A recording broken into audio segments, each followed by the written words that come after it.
আমার রসুল বললেন, ইবনে কাইম তুমি শোনো, যেহেতু আমার রক্ত তোমার শরীরে প্রবেশ করেছে, আমি নবী তুমি নবী না, আমি রসুল তুমি রসুল না, আমি যেটা জানি তুমি জানো না, আমি যেটা শুনি তুমি সেটাও শোনো না।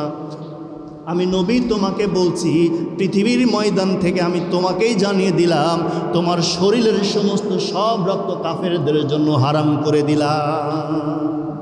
বিশ্বনবীকে ওখান থেকে নিয়ে চলে আসলেন। এর মধ্যে 3 জন সাহাবী কোনো একটা যুদ্ধে যায় নাই। কয়জন সাহাবী বলেন তো? 3 জন সাহাবী বিশ্বনবীকে বলছেন, ইয়া রাসূলুল্লাহ, আমরা যুদ্ধের ময়দানে যাইনি। তো রাসূল সাল্লাল্লাহু আলাইহি ওয়াসাল্লাম মসজিদের নববীতে বসে আছেন। বসে থাকার অবস্থায় বিশ্বনবী খুব মন খারাপ করলেন।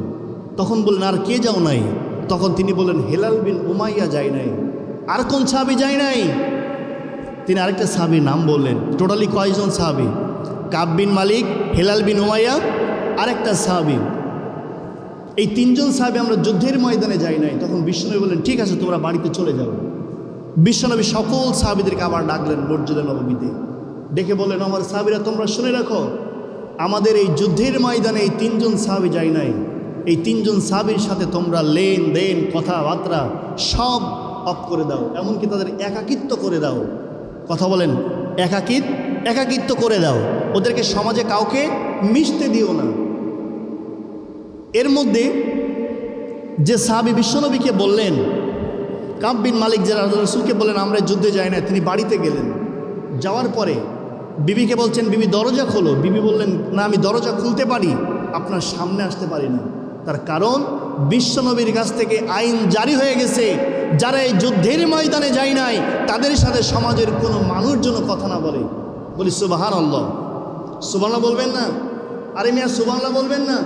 না বাড়ি থেকে আপনাদেরকে নিষেধ করে দিয়েছে, মসজিদে যাওয়াই হোক, 5 আগস্ট চলে গেছে, যাই গেছে, এখন আর চিহ্নিত হওয়ার দরকার নাই, এরকম কি কিছু? তাহলে যদি কিছুই না বলে, তাহলে আমরা কথা বলতে কি দ্বিধাবোধ আছে? দ্বিধাবোধ যদি না থাকে, বলেন তো এই সব কিছু একজন হাতে, তিনি কি? আরো জোরে বলেন, তিনি কি? এইবার এই সাহাবী রাইব তিনি বলছেন, ও আমার স্বামী, আমি আপনার সামনে আসতে পারবো না, কারণ বিশ্বনবীর কাছ থেকে আইন জারি হয়ে গেছে, আপনার সামনে যদি যাই আমার বিশ্বনবীর কথা মান্য করা হবে। এই কথা বলার পরে কাব বিন মালিক তার 2টা সন্তানকে ডাকলেন, ও কাব বিন মালিক, আমরা তোমার বাবা, এদিকে আসো, তোমাদের সাথে 2টা কথা বলি। সন্তান 2 জন বলেন, না আপনার সামনে আসবো না, আমরা চলে গেলাম। ঘটনা অনেক লম্বা। এই কথা বলার পরে কাব বিন মালিক আর হেলাল বিন উমাইয়া আরেকজন তাদের সঙ্গী, তারা 3 জন মিলে ইতিমধ্যে হেলাল বিন উমাইয়া করলেন কি, বাড়ির থেকে একটা রশি নিলেন। রশি নিয়ে মসজিদের নববীর পাশে একটা গাছ আছে, সেই গাছের সাথে 2টা হাত বাঁধলেন। হাত বাঁধা অবস্থায় সকল সাহাবীদেরকে সালাম দেয়। কোনো সাহাবী সালামের উত্তর নেয় না, কেউ কথাও বলে না, এমনকি তার হাতে ঘা পর্যন্ত হয়ে গেছে। ইতিমধ্যে কাব বিন মালিক বলছে, আমার বন্ধু শোনো, আমাদের কোনো সমাজে রক্ষা নাই, কারণ বিশ্বনবী নিজেই বলে দিয়েছেন, অতএব কেউ আমাদের সাথে কথা বলবে না। চলো আমরা পাহাড়ের চূড়ায় চলে যাই, আল্লাহর কাছে আমরা যতক্ষণ পর্যন্ত খুশি না করতে পারবো ততক্ষণ আমার নবীও খুশি হবেন না। কথা বলেন ঠিক কিনা? পাহাড়ে চলে গেলেন। যাওয়ার পরে তারা বিভিন্নভাবে আল্লাহর কাছে ক্ষমা চাইতে লাগলেন, মাপ চাইতে লাগলেন। ইতিমধ্যে আল্লাহর কাছে ওহী নাজিল হয়ে আসলো, হে নবী, আমি কাব বিন মালিক, হেলাল বিন উমাইয়া, এদের উপরে আমি খুশি হয়ে গেলাম। নবী তুমিও খুশি হয়ে যাও, তাদেরকে তোমার কাছে অন্তত ডেকে নিয়ে আসো। সাহাবীদেরকে ডেকে বললেন, হ্যাঁ আমার সাহাবীরা, হেলাল বিন উমাইয়া, কাব বিন মালিক, তারা কোথায়? তাদেরকে ডেকে নিয়ে আসো, আমি তাদেরকে খুঁজতেছি। সাহাবীরা বিশ্বনবীর কাছ থেকে দৌড় দিয়ে সেখানে চলে গেলেন। যাওয়ার পরে বললেন, আল্লাহর নবী আপনাদেরকে সালাম দিয়ে কাছে ডেকেছেন। বলি সুবহানাল্লাহ। এখন যদি আমাদের সামনে, এখন যুদ্ধ করার সময় চলে এসেছে কিন্তু ভাই, যে অস্ত্র নিয়ে যুদ্ধ করব না, বল নিয়ে যুদ্ধ করব না, আমাদের শক্তি আছে মেধা নিয়ে যুদ্ধ করা। বলেন তো কি দিয়ে? আরো জোরে বলেন, কি দিয়ে? মেধা দিয়ে যুদ্ধ করব। তা সেই মেধা আমরা কোরআন এবং আল্লাহ রসুলের আদর্শের দিকে কাজে লাগে। কথা বলেন ঠিক কিনা?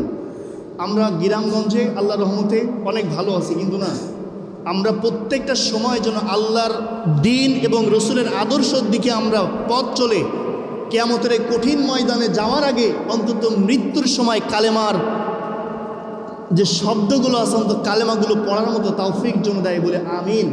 আরো যদি বলে আমিন। আজকে বৃহস্পতিবার না? আজকের এই রাতটা যে জুমার রাত, জানেন আপনারা?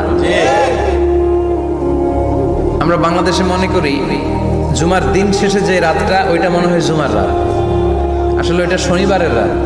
ইয়াউমুস সাবত, ইয়াউমুস সাবত, ইয়াউমুল আহাদ, ইয়াউমুল ইসনাইন, ইয়াউমুল সুলাসা, ইয়াউমুল আরবিআ, ইয়াউমুল খামিস, ইয়াউমুল জুমআ। এই হচ্ছে 7 দিনের আরবি নাম। তো আজকে হচ্ছে ইয়াউমুল খামিস, এদিনে বিশ্বনবী রোজা রাখতেন।